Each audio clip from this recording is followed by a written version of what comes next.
Welcome to the Human Capital Innovations Podcast, your go-to source for personal, professional, and organizational growth and development. We hope you tune in often for all things people management, organizational development and change, organizational leadership, and social impact related. Maximize your personal and organizational potential with Human Capital Innovations Podcast.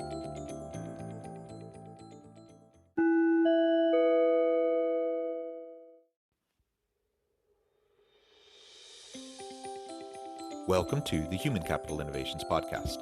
In this HCI podcast episode, I talk with Garrett Blair about leveraging virtual communication to influence and change the world.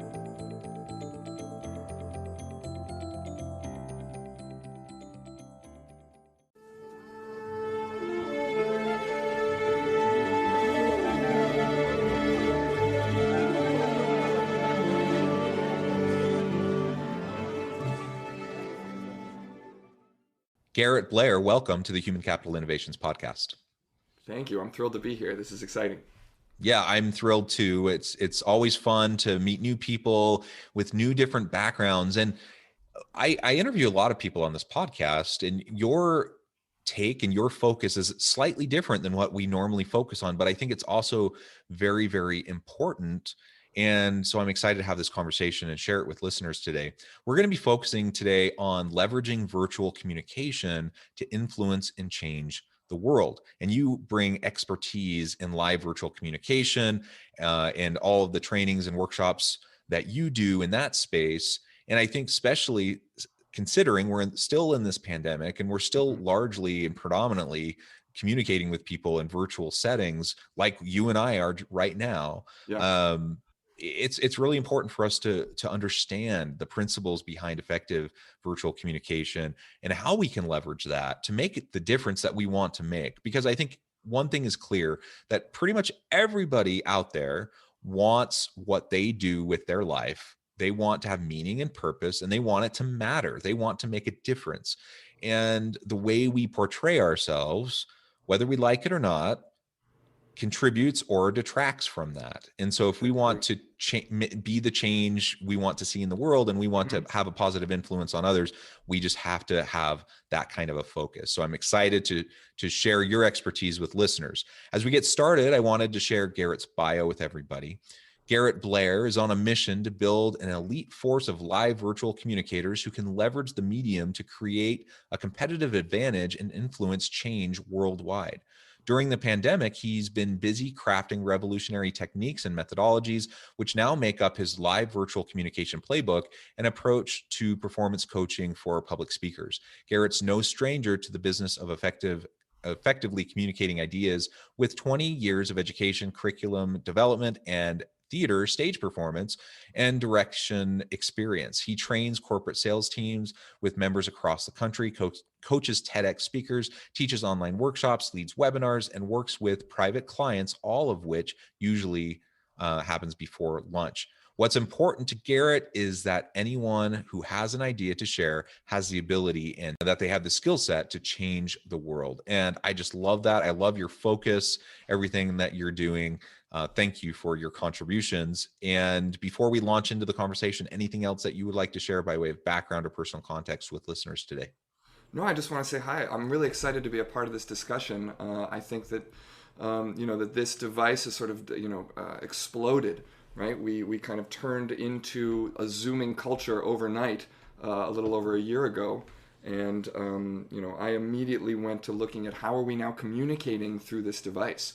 After a couple of years of working in public speaking, after spending, over 2 decades in education and theater, I turned my attention and went, okay, so now we're all communicating here. How is this going? Is there anything we can do here to be better so that we can better communicate our ideas to each other? And that sort of prompted the entire track that I've gone through over the last year to develop this live virtual communication playbook. Yeah, that's wonderful. And I appreciate you sharing a little bit about your history in this context, because it does seem like you have a bit of a unique background, but also a particular skill set that comes from that background that's very well suited for this moment. Yeah, I think. Go ahead. And that's the thing is I'm not. I didn't enter into this field from sort of the corporate world or from sales. I'm a theater artist. I was for a long time. I was an educator, like you said, a curriculum developer, a teacher trainer. Bringing those two worlds together, which is really, theater and education is all about how do you communicate your idea to people who are listening? How do you keep them interested? How do you put them through a journey and enhance their experience? And when it comes to whether it's the performance of public speaking or speaking through this device, it's all about what is the experience of the other person and what can we do over here to enhance that experience and make sure that they understand our ideas as we're communicating them. I love that. I love that. So let's start there. Mm-hmm. I think there are general principles around effective public speaking and influential, motivating types of speaking and communication. Which of those kind of general principles do you find translating really well over into this virtual space? And are there any that perhaps don't fit quite as well when we're sitting behind a computer screen? Help me understand that approach. Yeah, so I think, I was leading a virtual workshop just when the pandemic had hit. It had become a virtual workshop at that point. And so I'm trying out some new ideas. What can I do with this device? What can I do through this medium? And I asked everybody in the workshop to turn off their videos to start an exercise. So I turned, to the side to grab my water to kind of take a quick break. And when I turned back to the screen, everybody was gone. I mean, we're talking about a group of, I think it was like 18 people or something. I had all of their squares up in my gallery view, and I look back and they're gone, and it's just name squares, right? And I had this like surreal experience in the moment. Here was this entire group of people that I had been talking to. I'd been looking at their faces. I'd been communicating with them, trying to check in to see if they understood what I was doing, like I would if I was in person. And now there was nobody there. And I had this sort of like existential crisis. Like, who am I talking to? Where are these people? What's going on? And at the same time, I realized, wait a minute, they can still see me. My video is on and working just fine, and they're sitting there. Nothing has changed for these people, and they are waiting for me to lead them through this experience. And it was at that moment that I understood sort of, oh, this is the issue facing us with this device, and here's the solution, right? And what I realized was, this medium replaced our social interactions so quickly, right? I think I heard you mention in a recent talk that the pandemic has accelerated this kind of technology, right? And kind of dropped it on us. Boom, here it is. And we all went, oh my gosh, thank goodness I can now communicate with my family like I would, or my friends or my coworkers, just as if I was in person. The issue is that because this is such a great substitution for face-to-face interactions, we treat it as such.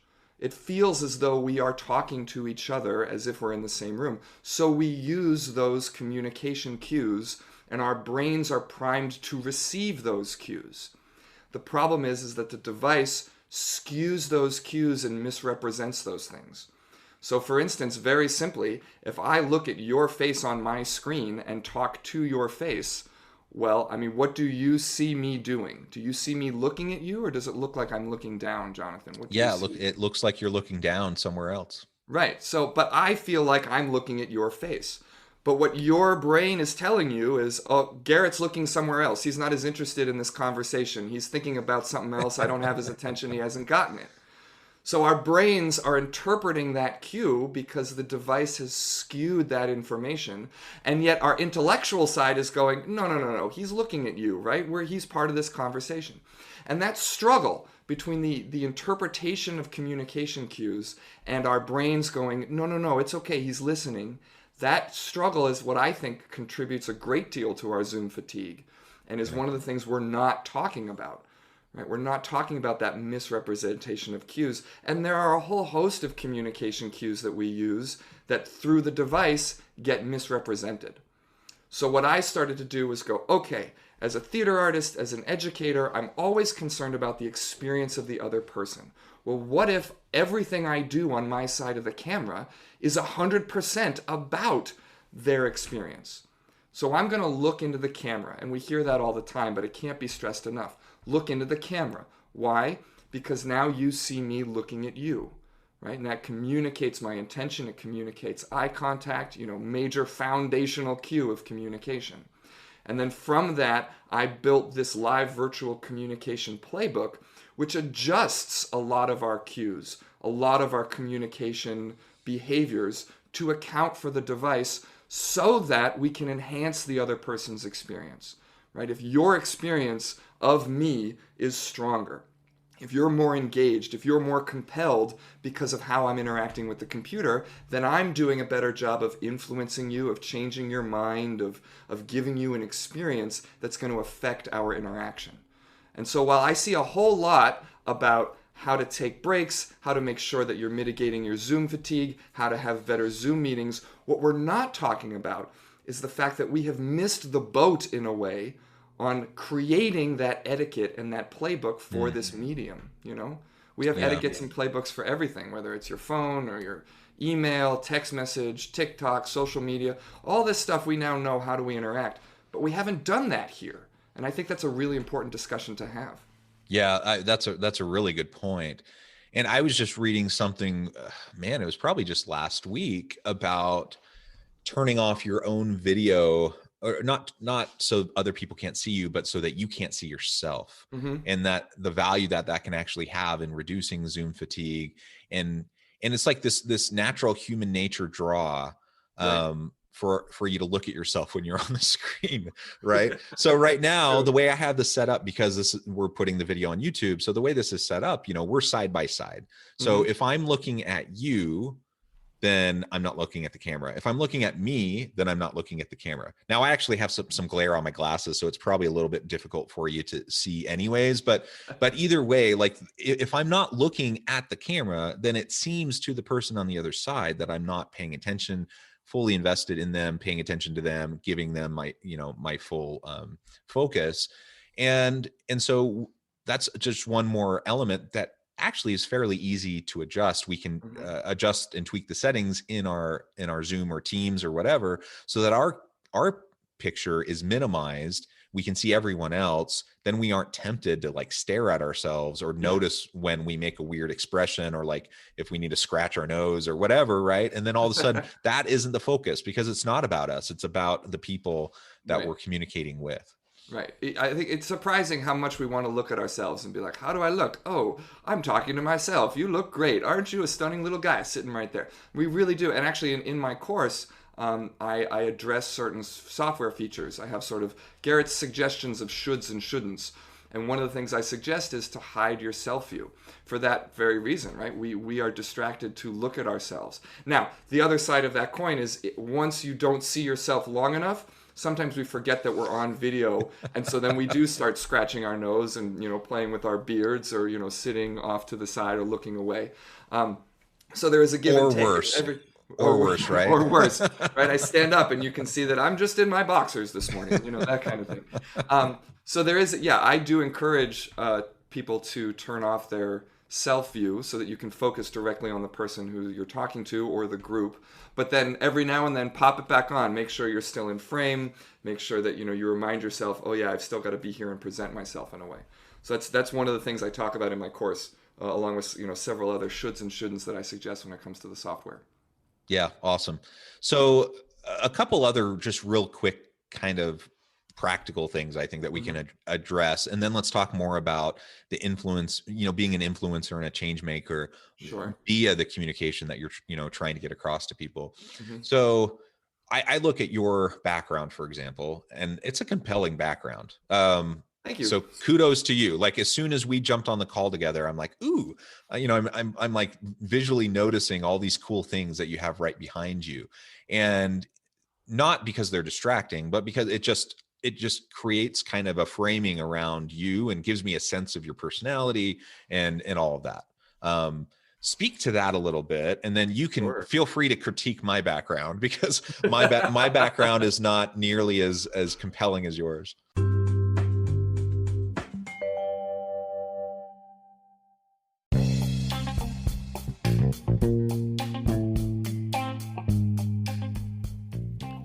I'm excited to announce the publication of my new book from HCI Press, The Alchemy of Truly Remarkable Leadership: Ordinary, Everyday Actions That Produce Extraordinary Results.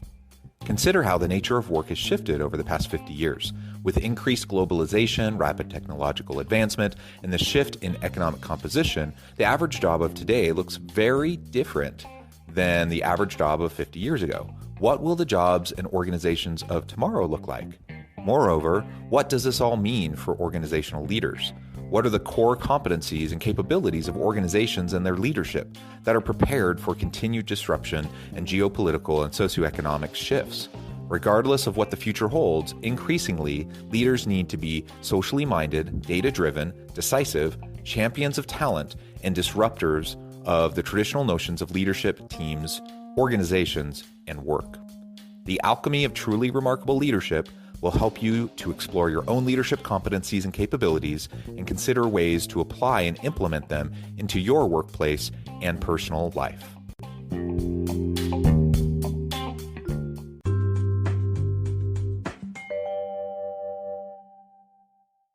Well, so background is one of the main things I tackle, and I have a method I call it the PALS method, and it stands for perspective, angle, lighting, and story. Right? And it's all about what are the things you need to do to create a background that actually invites people in, right? And thinking about your background as your virtual handshake. So the moment I turn my screen on and you see my frame, that reaction that you just described is exactly the reaction I'm going for.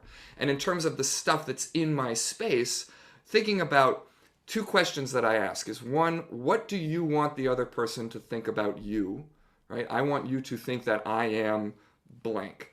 Right? And the other question is, when you see my frame, what kind of experience do I want you to have? I want you to feel. And again, I feel blank. And again, those two questions are based in what is your experience of me? And of course I want to feel comfortable, but it's all about enhancing your experience. So crafting things, right? You can see I've got over my shoulder, I've got my little Star Trek ugly doll, right? Suggests my Trekkiness.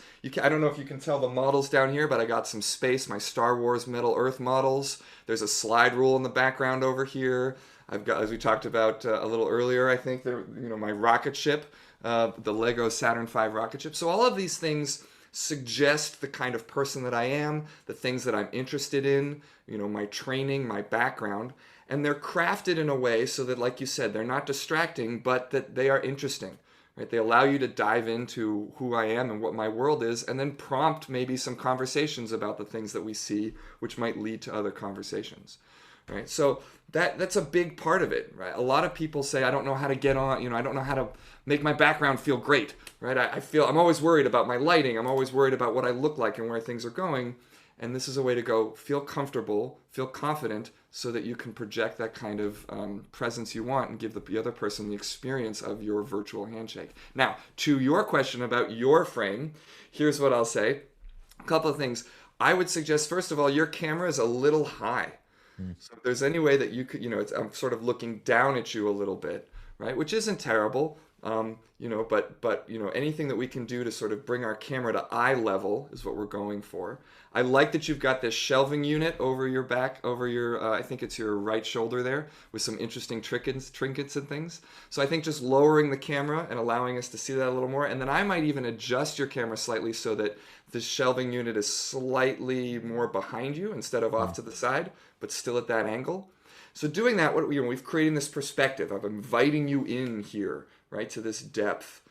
Think about the fact that we are a two-dimensional image on a screen, and if we sit in front of a flat background, that's going to enhance that two-dimensionality. So giving ourselves that perspective, which you've achieved there. We want our cameras to be at an eye level, our lighting from the front, which you're achieving. And I'll say, you've got your glasses on. I had a client the other day who has the same sort of glasses and the glare, and what they did was they ended up moving their frames up above their ears a little bit more. So that the frame of the glasses kind of tips down a little bit. Yeah. And that way you mitigate the reflection. And so, then that was their way of sort of changing the glare in their glasses. Well, thank you. I appreciate those tips. Very good. And I have to admit, anyone who listens to this podcast knows that predominantly, not exclusively, but predominantly, I record all of these episodes in the corner of my bedroom because I'm just here, during the pandemic. My wife is working from home. I have 6 children who are schooling from home. Goodness.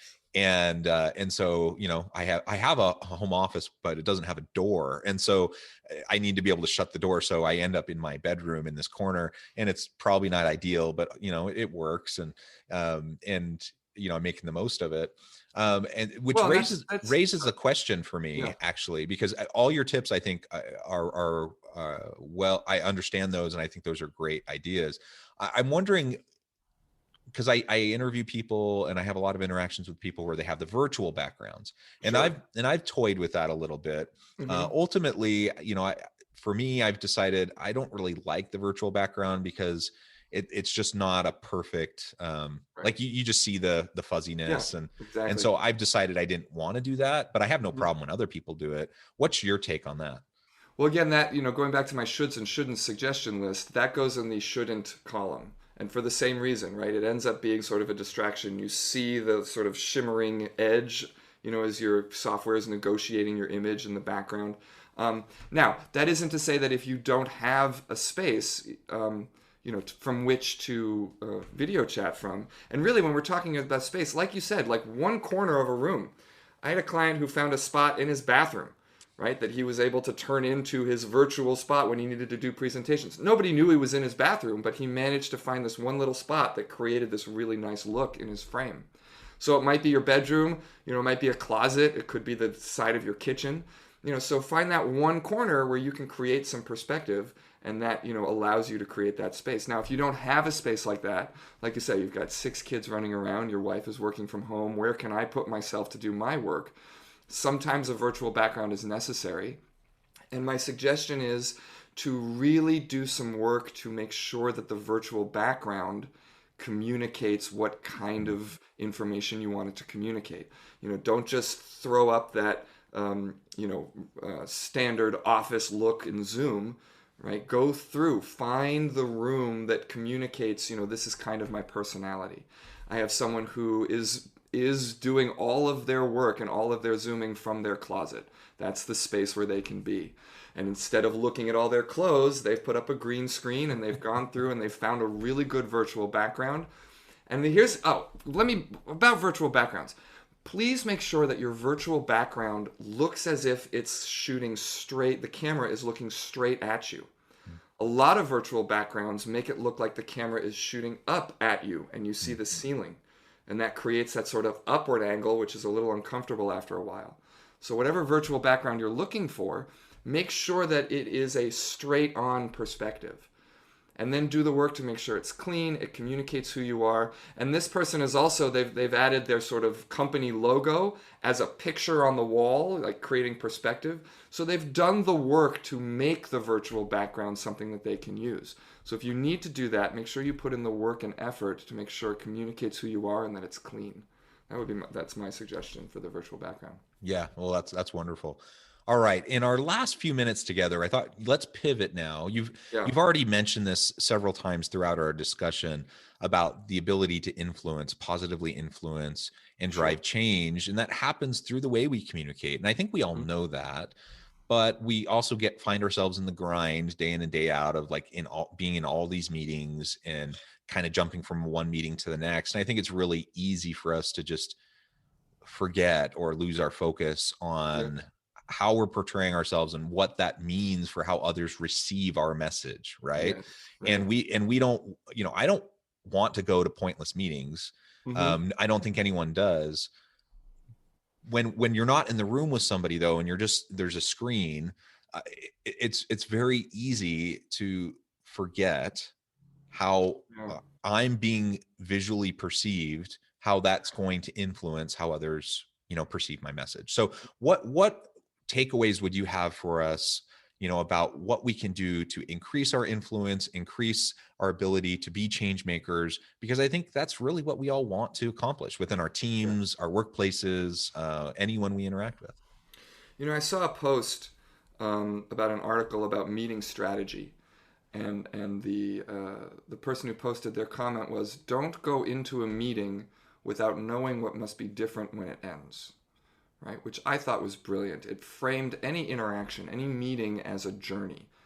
All all change, all influence is the result of a journey.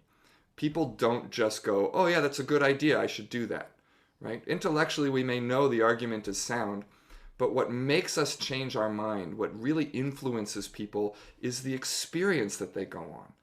You know, we're hearing a lot about using story in conversations. Story is going to sell your product. Story is going to have, and it can't be overstated. It's not just the anecdote of story, it's the structure of story. So as you go into an interaction, how can you frame, this is where we are now? This is the problem that we have. This is the journey we're going to go on, and this is the revelation I see about how we can change our world.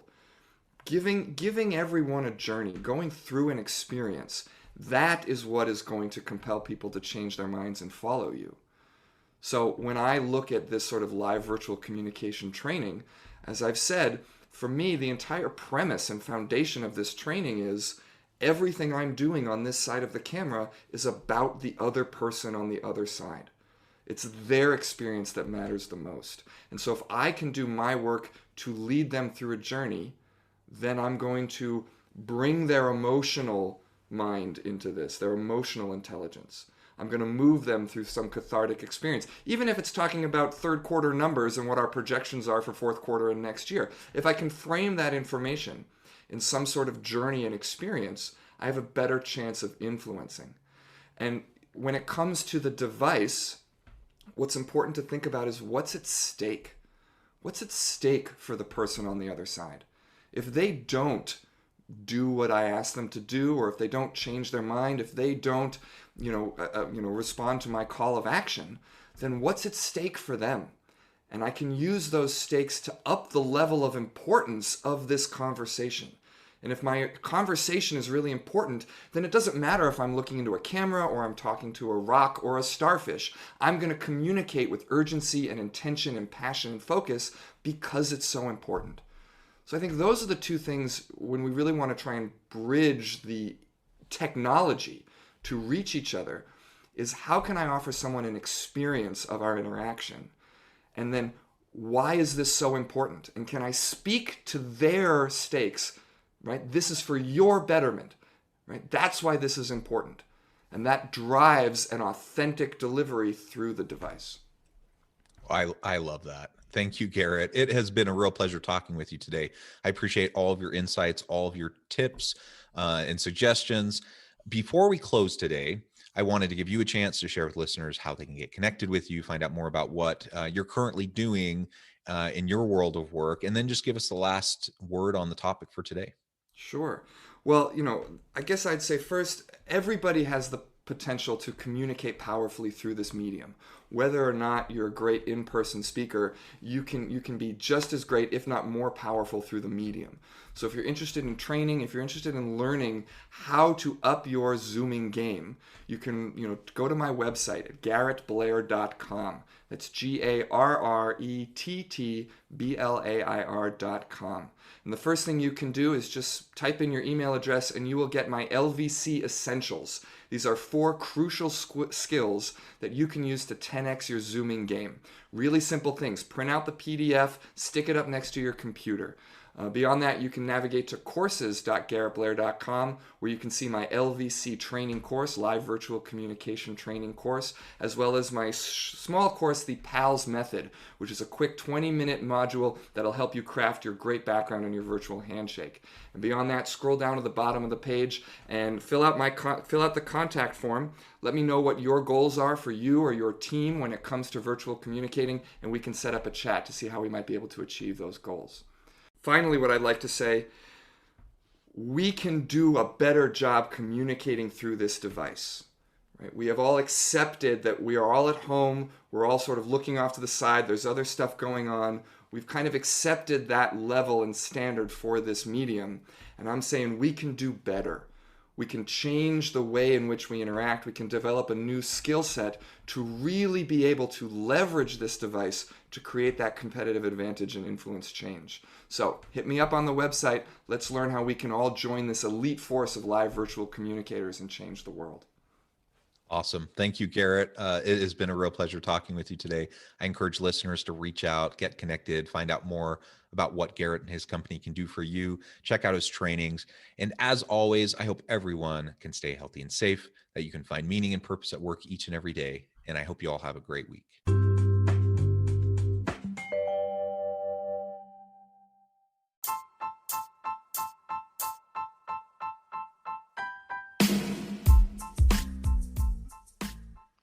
We are excited about the launch of HCI's new magazine, Human Capital Leadership. Human Capital Leadership is a free, interactive e-magazine designed to help individuals, leaders, and organizations find innovative approaches to maximize their human capital potential. We will be publishing issues quarterly in August, November, February, and May. Check out the first issue and let us know what you think.